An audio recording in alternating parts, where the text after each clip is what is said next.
Hi, Way to Go Wednesday, kids. So we can't be together tonight, but we can still tell our story from the book of Acts, the book that we've been studying all year long.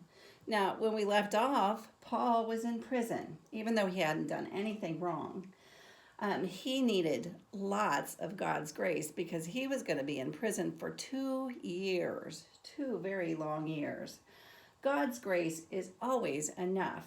It's more than enough to see us through the very hard times of life. Even times like today when we can't go to school and we can't do all the things that we normally would do. God's grace is enough. Now, Paul was in prison for those 2 years.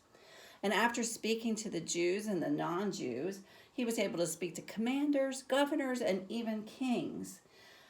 During that time, Paul used those opportunities when he got to speak to people to tell them, guess what, about Jesus, of course. And then he requested to go speak in front of Caesar, who was the ruler of the entire known world at the time. He was going to go all the way to Rome, which was way over here in Italy. Now, a kind Roman soldier named Julius was put in charge of Paul and some other prisoners. They got on a ship. They got on the ship over here in Caesarea, and they sailed up this way. And they sailed over here. And then they sailed over here. When they got there, they jumped on a bigger ship with a bunch of passengers who were going to Italy.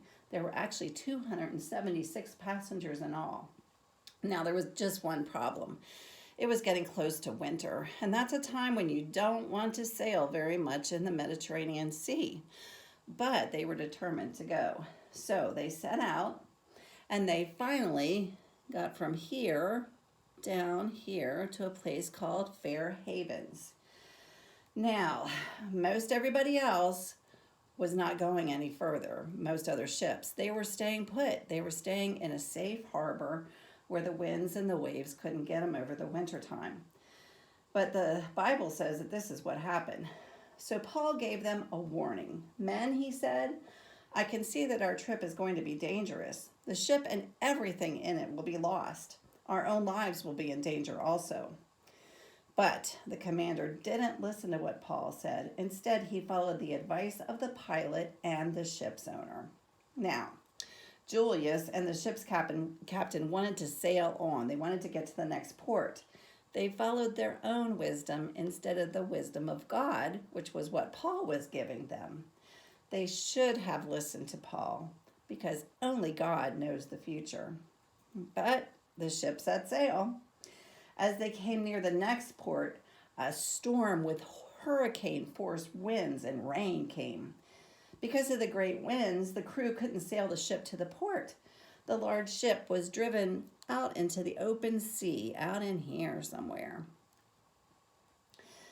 Then the Bible says, we took a very bad beating from the storm. The next day, the crew began to throw the ship's contents out of the ship. They even threw the ship's gear overboard with their own hands. The sun and the stars didn't appear for many days. The storm was terrible. So we gave up all hope of being saved. Now, keep in mind, back in those days, there was no equipment to help them find their way. The sailors depended on the stars at night to help direct them. But there were clouds all over the sky, so they couldn't even see the stars. They didn't know where they were going, and they had no idea where they were. These people were completely helpless. But when we're completely helpless, God is not. All things are possible with God. He gets the glory when he does things that only he could do. Now, he gave a special message to Paul, and Paul shared it with the other passengers. The men had not eaten for a long time. Paul stood up in front of them. Men, he said, you should have taken my advice not to sail from Crete. Then you would have avoided this harm and loss. Now, I beg you to be brave. Not one of you will die. Only the ship will be destroyed. I belong to God and serve him. Last night his angel stood beside me. The angel said, "Don't be afraid, Paul. You must go on trial in front of Caesar. Caesar has shown his grace by sparing the lives of all those sailing with you." "Men," Paul said, "continue to be brave. I have faith in God. It will happen just the way he told me. But we must run the ship onto the beach of some island." So now, aren't you dying to find out what happened to Paul?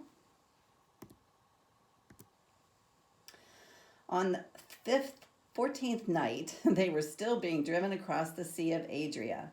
About midnight, the sailors had a feeling that they were approaching land. They measured how deep the water was. They found that it was 120 feet deep. A short time later, they measured the water again. This time it was 90 feet deep. We were afraid that we would crash against the rocks. So they dropped 4 anchors from the back of the ship. They prayed that daylight would come. The sailors wanted to escape from the ship, so they let the lifeboat down into the sea. They pretended they were going to lower some anchors from the front of the ship.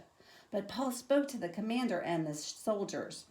"These men must stay with the ship," he said. "If they don't, you can't be saved."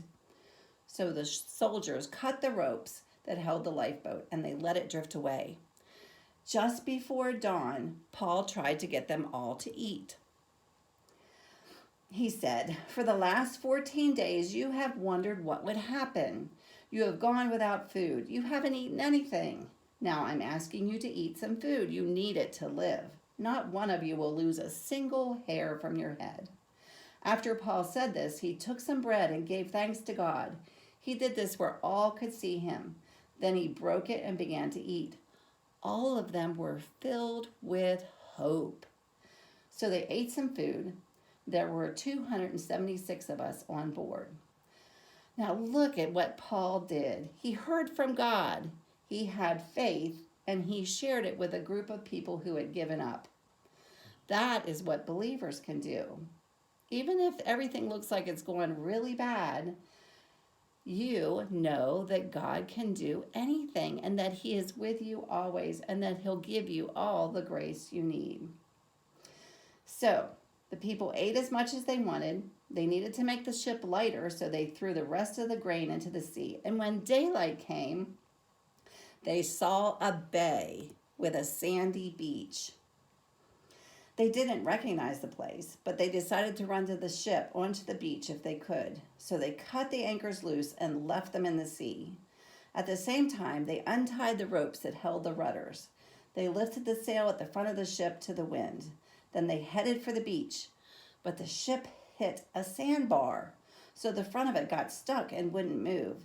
The back of the ship was broken to pieces by the pounding of the waves. The soldiers planned to kill the prisoners. They wanted to keep them from swimming away and escaping, but the commander wanted to save Paul's life, so he kept the soldiers from carrying out their plan. He ordered those who could swim to jump overboard. Oh no, we're out of time. Sorry, but we'll see you next week to hear the rest of the story.